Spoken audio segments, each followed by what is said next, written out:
The waves, it's a pretty short video. If you've been around long enough, you've probably encountered this image, the Great Wave off Kanagawa, by Japanese artist Katsushika Hokusai. From its humble origins in 1831, it has since gone on to become one of the most reproduced paintings in history.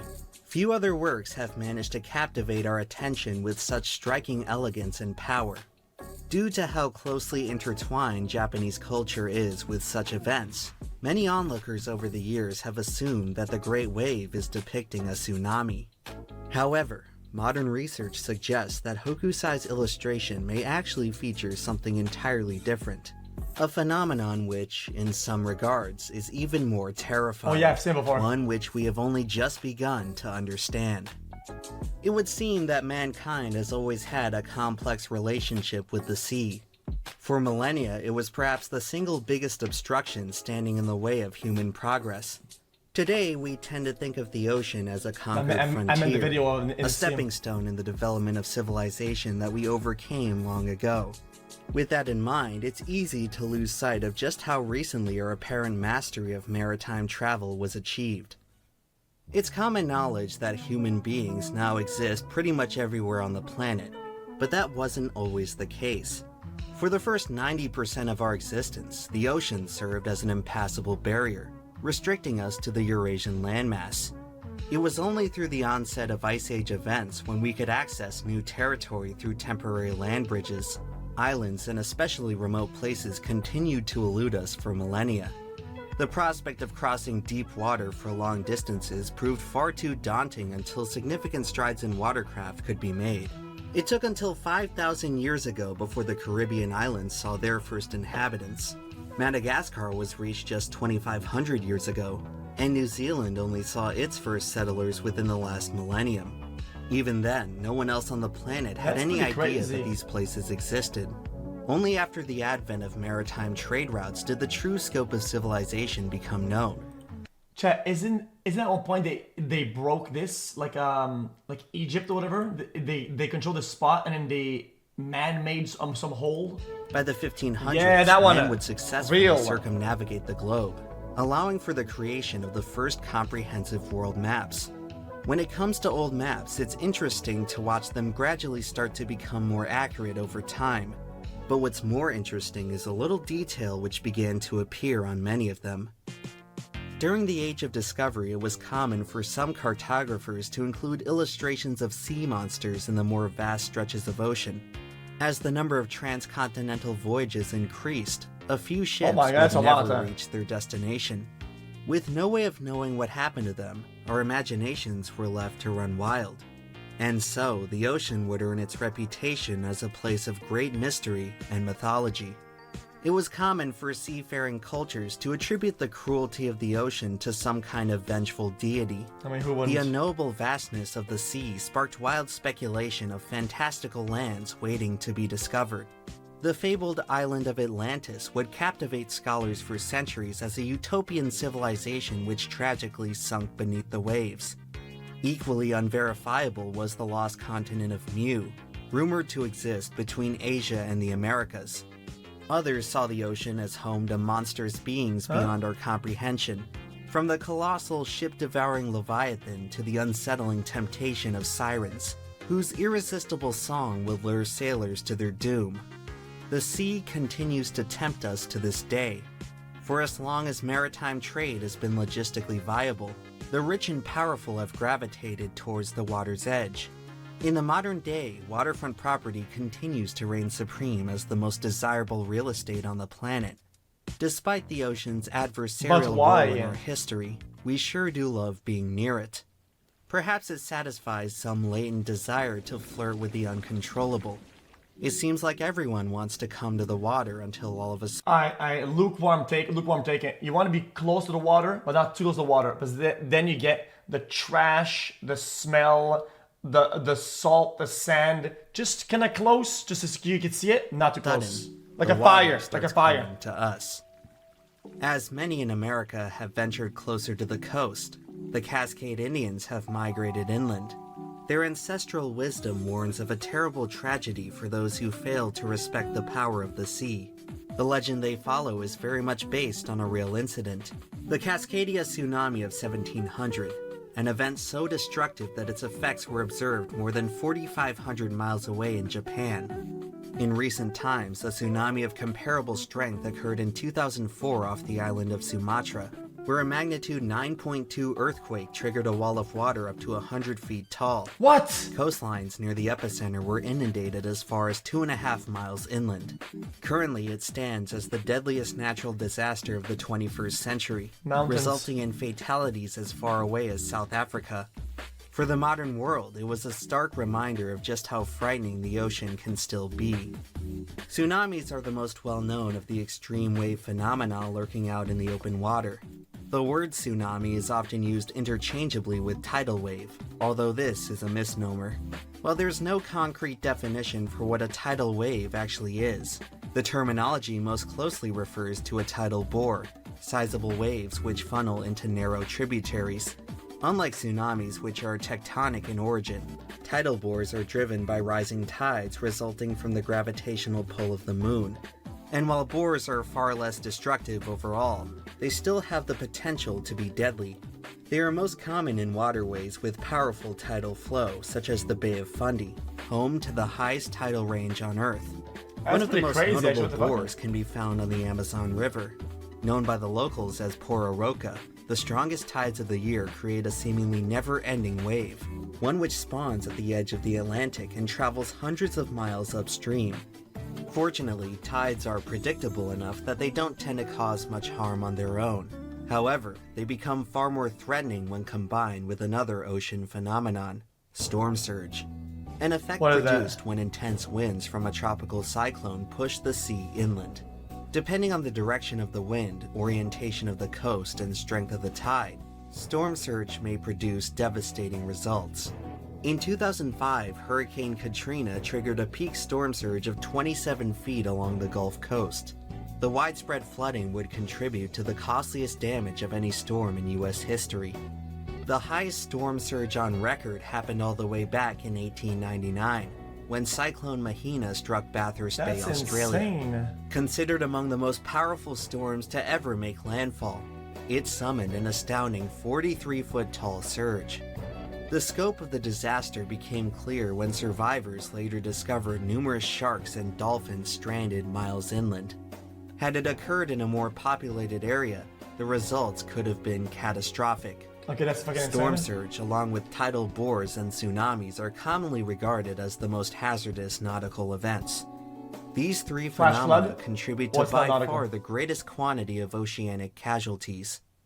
However, far out in the distant sea lies a fourth phenomenon, one which is potentially more deadly than all the others. In 1826, French explorer Jules d'Urville presented an eyewitness report of a series of waves he encountered in the Indian Ocean. Their estimated height was monumental, believed to be in excess of 100 feet. Okay, bro, chill. After hearing the testimony, the scientific community was highly skeptical. The understanding of physics at the time found it impossible for any wave to exceed even a third of the height that d'Urville had reported. The concept alone was treated as ludicrous. Colossal waves spawning way out in the open water that are magnitudes taller than all the others. It sounded like a fairy tale. And so, the matter was almost entirely ignored. That was until 169 years later, That's when I was born, when the yo. Draupner natural gas platform in the North Sea recorded something unusual. At approximately 3 p.m. on January 1st, the platform clocked a passing wave with a maximum height of 84 feet. More than twice as tall as the standard wave height in the surrounding area. The facility was equipped with state-of-the-art instruments, meaning that this time, the reliability of the reading was indisputable. All of a sudden, the idea of Jules d'Urville's colossal wave was no longer make-believe. Hold on. The anomaly sparked widespread scientific interest. It fell completely outside of predictive models at the time, prompting a re-evaluation of entire fields of study. The phenomenon would come to be known as rogue waves, which would But the soon guy be said waves, recognized multiple. as the largest open water waves the Earth is capable of producing. Tsunamis, while formidable near the coast, behave quite differently over deep stretches of ocean. The only other waves that come close are certain kinds of breakers which occur near the shore. These waves are famous for attracting daredevil surfers looking to experience the ride of a lifetime. I thought that was real and some guy just died. Places where the depth of the sea floor rises steeply, forcing the momentum of the water upward. This effect is most noticeable off the coast of Nazaré, Portugal, which sits at the receiving end of an enormous underwater canyon. It was there in 2020 where Sebastian Stuttner set the record for the tallest wave ever surfed, overcoming an 86-foot behemoth. Spectacles like this offer us a rare reference point to understand the staggering scale of rogue waves. Isn't a big part of this the perspective of the photo taken or whatever? Because I've seen the same thing at a different perspective and it doesn't look the same at all. Stuttner's record-setting wave was roughly equivalent in size to the Dropner wave. I mean, no, look, it's like at a slant. Look at it. Can you see it? Look at the back at the ocean. Look at it. Stuttner's record-setting wave was roughly equivalent in size to the Dropner wave. As far as breakers go, that's about as big as it gets. But when it comes to rogues, we're just getting started. In 2000, the British research vessel Discovery measured a 95-footer. 1 year later, a pair of Bahamian cruise ships encountered an estimated 98-footer, the tallest observed in the modern day. Historical reports contain testimony of even higher specimens. In 1933, the USS Ramapo triangulated the height of an alleged 112-foot wave, which is perhaps the tallest ever witnessed in open water. Combine the most powerful rogues with the amplifying effects of the coast, and you end up with what are truly the largest waves on the planet. These elusive titans are rarely ever witnessed. Their true scale has only ever been approximated from chance encounters with a select few lighthouses. In 1985, the Fastnet Lighthouse in Ireland was struck by a wave estimated to be in excess of 150 feet. In 1914, a lighthouse keeper at Trinidad Head, California observed one wave pull even with the top of the structure, 175 feet above sea level. Potentially the tallest wave on record flooded the Eagle Island Lighthouse in 1861. It was powerful enough to smash the window panes on the upper level. For this to be the case, the wave would have had to surmount the 87-foot tower as well as the 133-foot cliff underneath, culminating in an unthinkable 220-foot monster. But believe it or not, there's an even more infamous case of a suspected rogue wave striking a lighthouse. Followers of the macabre may be familiar with the unsolved mystery of the Flannan Isle lighthouse keepers, an incident concerning 3 watchmen who disappeared without a trace. Since it was first reported in 1900, the disappearance has sparked wild theories as to how a crew of seasoned veterans could meet such an unforeseen demise. Fascinatingly, the recent advancements in understanding rogue waves have provided a plausible solution to the now century-old mystery. Damage found on the western part of the island corroborates an encounter with a mammoth wave, which we now know to be possible. As it turns out, the study of rogue waves has inspired a re-evaluation of numerous other historical incidents, particularly in the forensic analysis of shipwrecks. In 1978, the MS München suffered a catastrophic failure resulting in the total loss of the ship and her crew. The German cargo vessel was considered state-of-the-art at the time, making its demise highly unusual. It took another 25 years until a rogue wave emerged as the most plausible cause of the tragedy. A similar conclusion would be reached about the sinking of the MV Derbyshire, the largest British vessel to ever be lost at sea. A closer review of various maritime logs revealed that rogue waves were quite a bit more common than originally thought. Across the 20th century, numerous voyages had reported run-ins with the phenomenon, including the ill-fated Lusitania. The surprising frequency of encounters raises the question of how it took so long for the matter to be investigated. It's a question which leads to a rather disturbing implication. It would seem that the reason rogue waves were rarely ever reported was due to how those who saw them almost never lived to tell the tale. With the power to capsize even our modern-day steel vessels, the wooden ships of old hardly stood a chance. Across the history of maritime travel, it's entirely possible that rogue waves may have been the most unsurvivable force that any sailor could encounter. They have likely contributed to countless fatalities that we may never be able to realize. The remarkable difficulty of documenting rogues presents a significant challenge in studying them. They occur so randomly and infrequently in the wild that scientists can sparsely measure them with any sort of reliability. Regardless, the potential risk that rogue waves pose to the ship. Chad, why don't they equip the fucking the satellites or whatever with little buoys and they drop them into the water? Industry has everywhere on the vested globe, interest just like the that they are satellites. understood further. Currently, there are numerous theories They as to the take specific measurements. cause of the phenomenon. Some researchers believe the matter to be as simple as constructive interference. Others consider more complex dynamics at play. But until substantial strides in data collection can be achieved, it's unlikely that we will reach any sort of definitive conclusion. Rogue waves, at least for the time being, continue to be quite the enigma. The same could be said for the ocean as a whole, most of which remains vastly unexplored.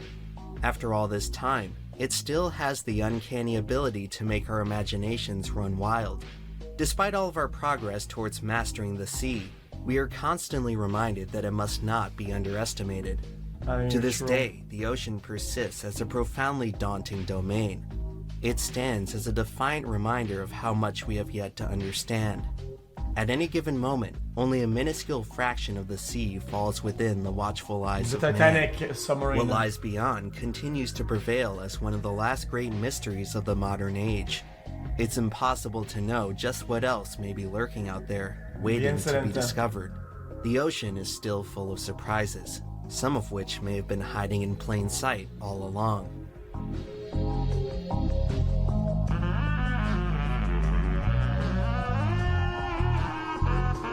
I enjoyed that. Chat.